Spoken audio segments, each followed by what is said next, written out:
Good evening, ladies and gentlemen, members of the Australian Copyright Council. My name is Bohdan Ferguson. I'm a junior associate at Stone & Co. law firm.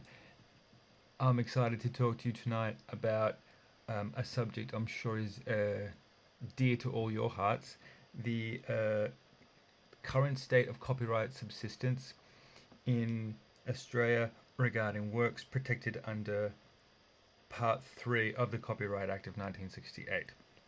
Specifically, the requirement of authorship as it applies to the subsistence in these works.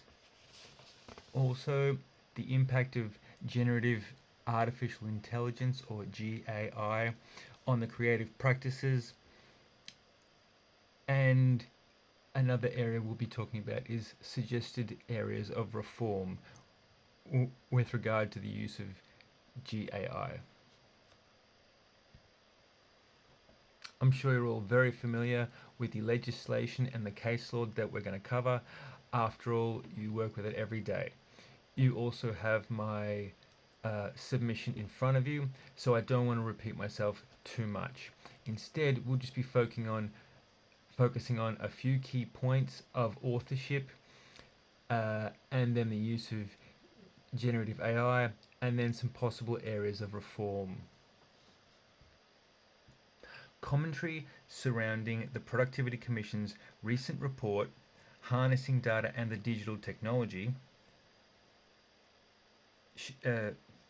brings to light the importance of copyright in Australia and the immediate need for decisive legislation that not only allows for the evolution of AI, but securely protects Australia's rich creative industries. A balance must be struck, as is so often the case. But ironically, it is the idea expression dichotomy that provides us with that balance. We already have the tools.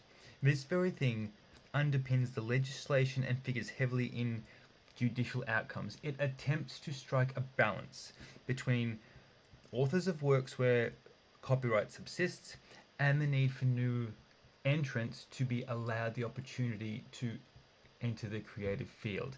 In the context of AI must be allowed to develop because that technology is not going away, it's already here.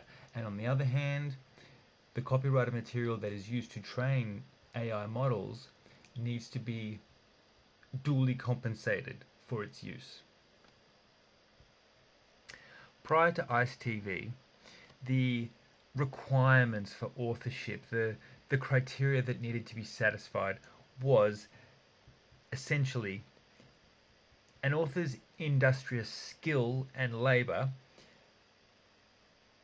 and a low originality threshold. These were sort of pretty much all it took for copyright to subsist in a work. Then, of course, ICE TV happened. Post ICE TV, that case in particular and subsequent decisions, Telstra v phone directories and the like, the judgments certainly had a sense of more. They needed more. Specifically, like the author was made central to the judgments and the very specific ways the author went about creating the work. The work that they did had to directly inform the material expression of the work where copyright was seeking to subsist. Essentially, something more is required. This concept of something more is, when taken in the context of generative AI, of critical importance for two reasons. One, it cannot be said that the amount of work undertaken to generate an AI work is sufficient. And secondly, that work is not specifically directed at the form of expression of that work. Therefore, subsistence in a work would therefore be denied under criteria contained in the Act and according to binding precedent. Potential areas of reform include generative AI coming under the banner of perhaps tech law or consumer law or media law. Additionally, it could have its own act, so the government could begin with, say, a clean slate approach.